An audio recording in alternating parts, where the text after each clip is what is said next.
Welcome everybody once again to the Good Future Foundation booth at BETT 2026. We are on day 3 here and it's been an incredible event so far. Very, very fortunate and lucky to have an incredible number of practitioners with us this morning who are going to talk us through what's happening in their schools with regards to the AI quality mark in particular. I'll let folks introduce themselves. Matt, if we start with you at the end, just tell us a bit about who you are and what you do and your school, and also a bit about your approach to AI, if that's all right. Okay. So hello everyone, my name's Matt King, I'm from Brentwood School in Essex. I am Director of Innovative Learning, so that encompasses tech use as obviously AI. And when I first started my role about a year and a half ago, using the AI quality mark was a really good benchmark for me to just see where we were at and what we needed to do to improve. Cheryl, let's go to you next.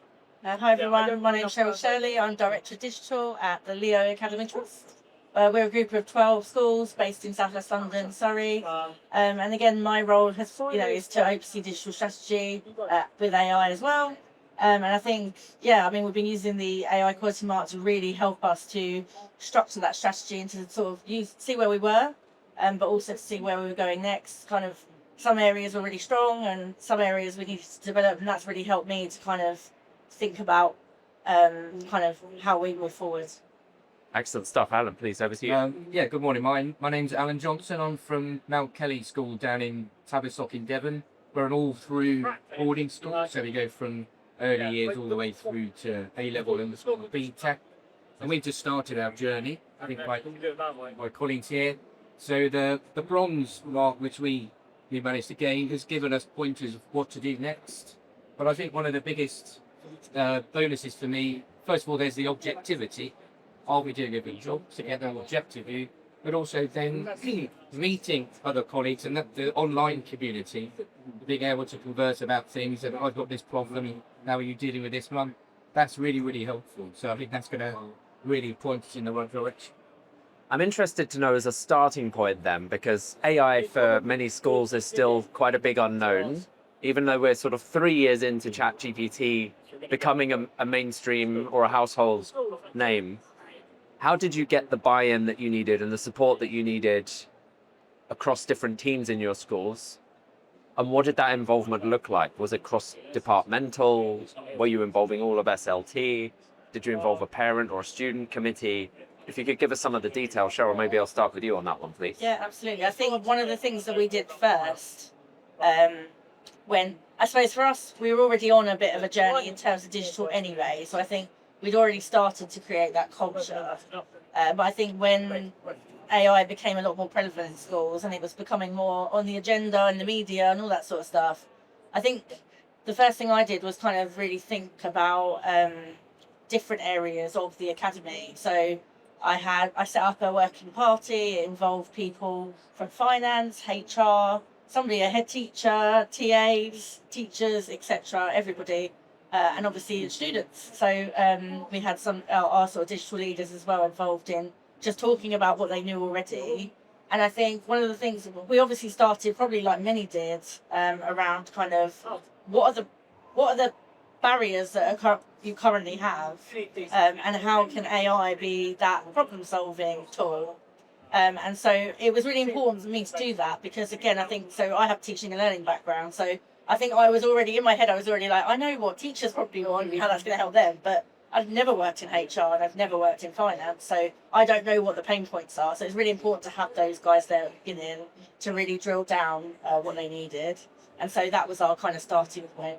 If I could go to you next, Matt, please. Yeah, a very similar kind of journey, actually, being a background in teaching and learning and then entering, as I said, into this new role. We as a school have been an Apple one-to-one school for I think 8 years now, so the whole tech buy-in was there, and if anything it was actually trying to press the pause button a little bit with AI, because there are so many different tools out there. For us it was actually identifying 2 main tools and just doing those well through CPD, through staff conversations. So having a member of staff on the senior leadership team, I think, has been really helpful as a good starting point, because then you can have a hand in, what inset we're going to be delivering, and what meetings do we need each week to be able to achieve that goal.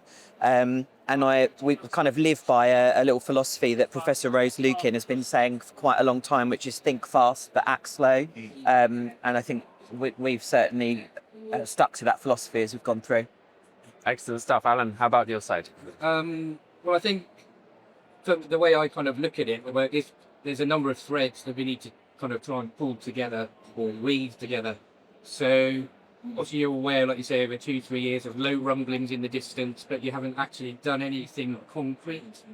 And then we start to see pupils maybe engaging, maybe not engaging. Do we know how much they are? And you've got a range of experience, not only amongst the pupils, but amongst staff. So we started pulling those threads together with some sustained CPD way back in September, which included a staff survey, which is really interesting because, or maybe predictably, you have a range of confidence on not only personal understanding but personal use, and also personal confidence in how to teach use of AI within the classroom. And also it showed that, our staff body perhaps are of a certain age, majority, but it's not necessarily the older staff who are wary of AI. There is very mixed response there. So CPD is crucial, bringing everyone up to a good level of confidence across the board, and there will always be some people more confident than others. We had, I know he's a friend of the foundation, Alex Moore, came in and gave a full day of training with us last week, and that was really great because we tied in our office and admin staff, finance staff, governor representation, so starting to get the whole school community, and we're working on parents just now, so that everyone has to share the vocabulary for understanding, and again, the bronze mark and moving on to the silver and gold, all being well, gives a very clear structure on how we can attack this understanding and pull those threads together. So the quality mark itself pulls on 9 different areas of school life. We look at leadership and vision, operational use of AI. We also look at parent engagement and student enablement. How well do you think these things encompass what the school needs when thinking through areas that they might need to address? Alan, can I start with you this time, please? Yeah, no, I think because it's there, because it's explicitly there, and it might sound simple, it's often the simple things that you overlook.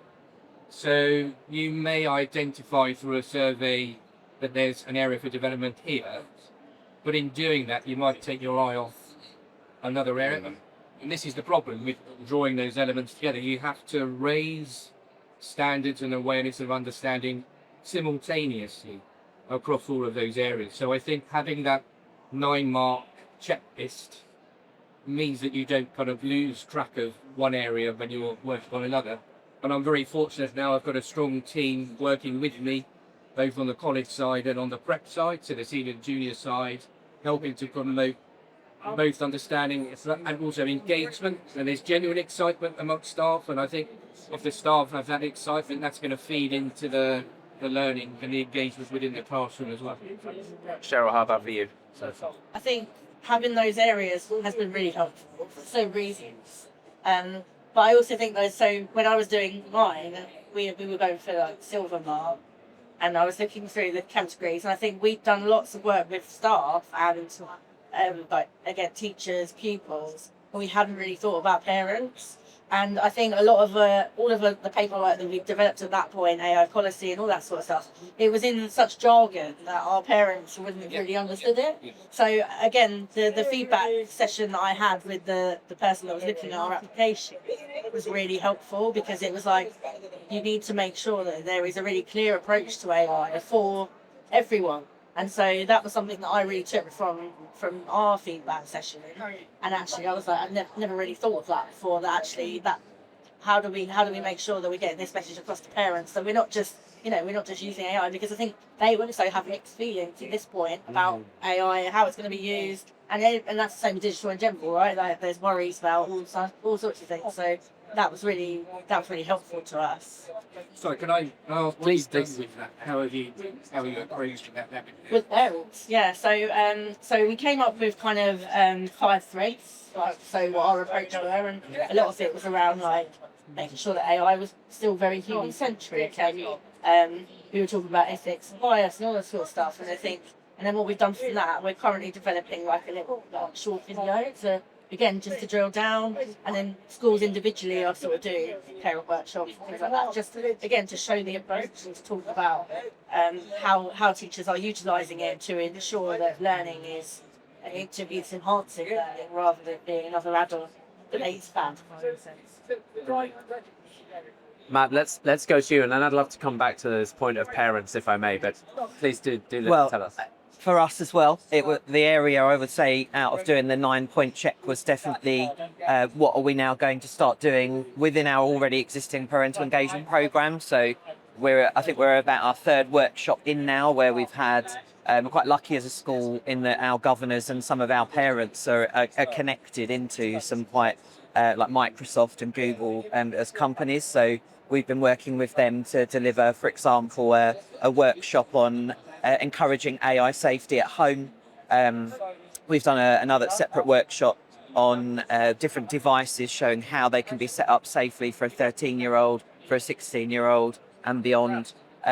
So echoing what you both said, that the really powerful part was just showing that we need to develop what we're doing with our parents a bit more than perhaps we'd given it full before. So it's certainly one of the 9 areas of the quality mark that we tend to have the most conversation about. Probably that, in addition to operational use as well, as you mentioned, the HR and the finance, as well as, we've done work with grounds departments and catering teams and whatsoever as well, which is always very, very interesting. But with parents, there's a big conversation at the moment around transparency. And if the school, for example, is using within an administrative team AI to generate letters home, as to whether or not it should be indicated that AI has been used to generate that letter in order to reduce stigma around AI use, and ultimately think through how are we utilizing this technology to try and alleviate some of the tensions when it comes to time management, for example. This might be a good practice. On the flip side to that, there's some really interesting research out there. NYU published a piece in November last year around how people respond to AI generated content when they know it's AI generated. And there's an indication that they might engage less with it as a consequence. I'm really keen for your thoughts on this, particularly when thinking about the parental aspect of AI. Matt, can we go to you first? So when we began the discussion around AI use, and there's the term, do you have an AI strategy as a school? It's certainly a big question, and we don't. We have a set of guiding principles. We don't have a strategy. I think it would be out of date within 2 weeks if we tried to write one. And in that strategy around the whole communication and use of AI aspect, our school is set up on the philosophy that the human in the loop approach, the caring and the nurturing approach is number one. So we do not use AI when we are outwardly communicating with our parents. We expect our students and our teachers to share and celebrate that opportunity for digital literacy and AI literacy if they have ever used AI. Anywhere where AI is being used in marking and feedback, we're carefully looking at that through a application up to SLT. It gets reviewed, and then if we approve it, it can be used within the department. So that think fast, act slow phrase I said earlier, we're using with it. So. Does that resonate with you, Cheryl? Yeah, absolutely. I think we've done lots of work with staff as well around. I think if you could tell it's used AI, maybe that prompt hasn't been that good, or maybe you haven't fact checked it. So again, it comes back to professional conduct and all that sort of stuff as well. So, and then I think the other thing just to mention there around parents is that I think there's been growing numbers of parents who are sending us AI generated content as well in terms of lectures and complaints. Yeah. And I suppose I think when you're getting complaints and things like that, that's when you've got to use your common sense and put human in the loop and invite them in for the meeting. And again, you're not back and forward, teacher using AI to communicate to parent and parent communicate back. So I think that's another thing to really consider is, when is it appropriate to actually have people just in for a meeting? Because I think otherwise you just got AI talking to AI, right? Yeah. Which can lead to quite unsettling consequences, right? Because the AI has access to so many more regulations, legalities that it might start to bring in, and it can quite easily escalate. There are some really quite scary cases of that happening. Yes. But Yeah. Alan, how about you on the parent side? So with the AI generated content and so on, only this week we were discussing an SLT level of transparency, levels of transparency. I think transparency is a wonderful concept, but in reality there are shades of transparency and opacity, if you will. I also find it really interesting that education gets a kind of funny look when we talk about the use of AI, when other industries, if I use that as a term, no one really bats an eye one way or the other. But as soon as education starts to say we're going to use it, we're looked upon as a completely different case, you know. That's curious to me. Our central tenet for all of this is the safeguarding, GDPR, data protection.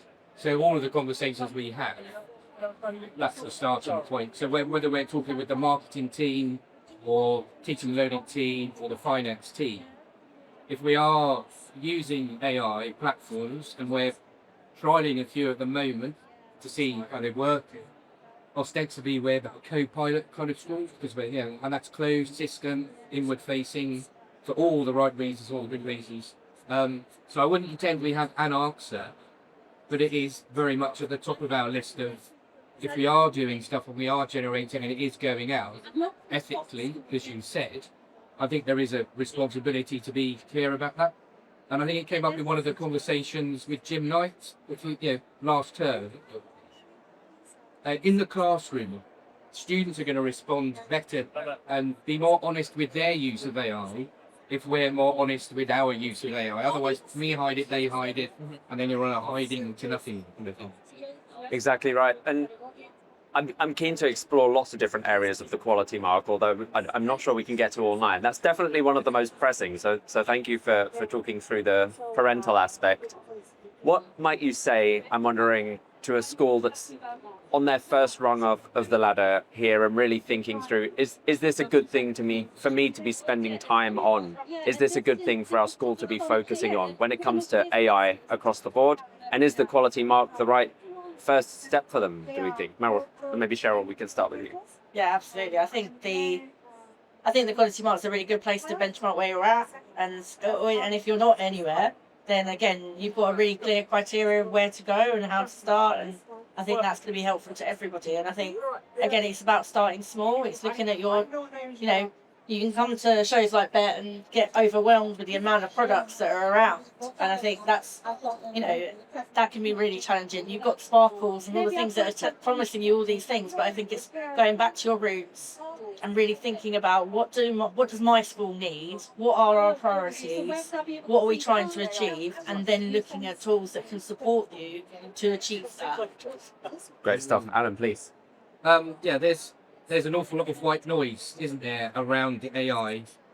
And so to pick your way through, you need to be able to find, and I'm aware of glazing and sycophancy, so I'm genuinely not doing that, but to find a trustworthy platform like Good Future Foundation, who are going to guide you through, is just essential. Otherwise, you don't quite know. You might feel good practices going on, you might have a sense that good practices going on, you might be having positive conversations with some staff, you're probably avoiding having those conversations with other staff, not deliberately, but you'll naturally be leaning towards the ones who are talking.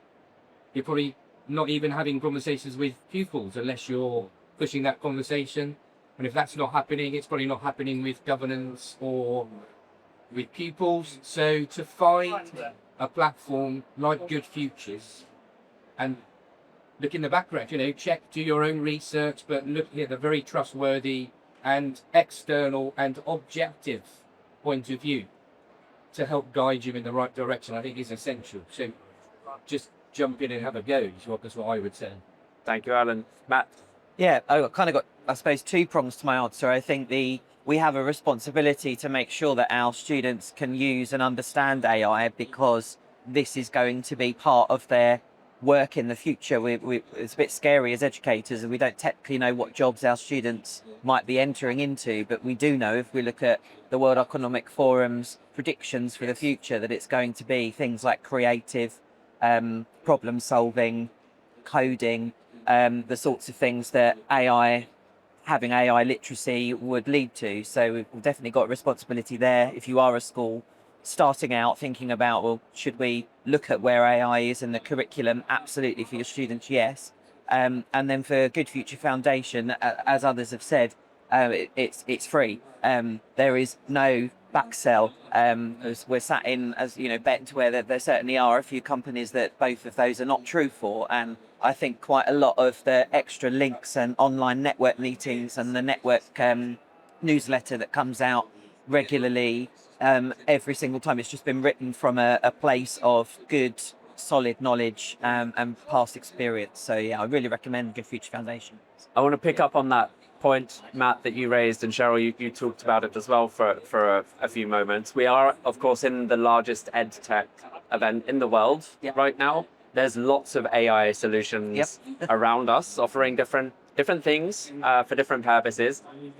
If this is your first time here as a school, what advice might you offer folks that are seeing this space for the first time? Cheryl, do you want to jump in first? Again, I would say just come with a list of places you want to go and don't just wander around, because I think it's easy to get drawn in. So I've got my list in my pocket about where I'm going after here. So again, I think just be really clear. I sit there with the map and I know exactly what I'm looking for. So I've not come to look at everything, just come to pick out the things I need. And do you have a list of questions to ask? I always have a list of questions to ask. There are so many things. Yeah, I do. I always think about that. I think that's really, really important. Having that list of, you're looking at, where's my data being held and all that sort of stuff. There's so many. I could tell you the whole list if you wanted it, but the data one for me is probably one of the most important.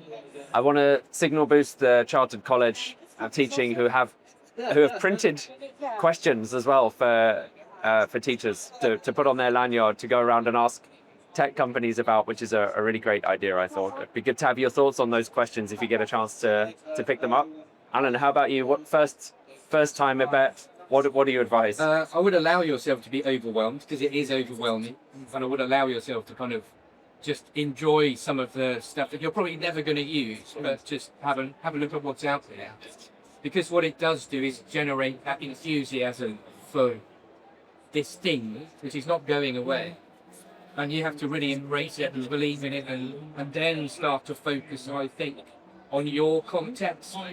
So look at your specific, population, community within your school, within your area, because not everything you see that is attractive will apply. You won't be able to. There'll be some things you just can't do. No matter how much you like them and love them and they're amazing, you just won't work.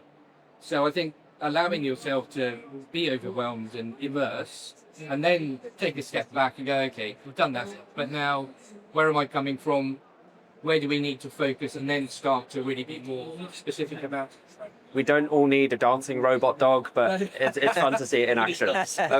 Great stuff. Matt, how about you? Where's the dancing robot dog? I need to go find it. So this is my day one at BETT. I have been probably about 5 times before. A little strategy I have is I sit in a coffee shop for a good hour before it opens, program in my talks that I want to go to, because it's the talks for me that actually are the most fruitful, not the stands. And more often than not, I just bank that, and it might be something in 6 months' time, something at work will pop up, and I'll recall back what's gone on.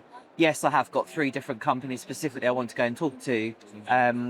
Table talks and the innovation zone, particularly useful as well if you do come along to dip into. So, excellent stuff. Well, I'm very, very grateful for all of your time this morning. It's wonderful catching up with you, and wonderful that you've been able to be with us at Good Future Foundation. I hope you enjoyed listening to our guests this morning. Have a wonderful BETT Day 3, everybody. Thank you very much. thank you very much. Thank you.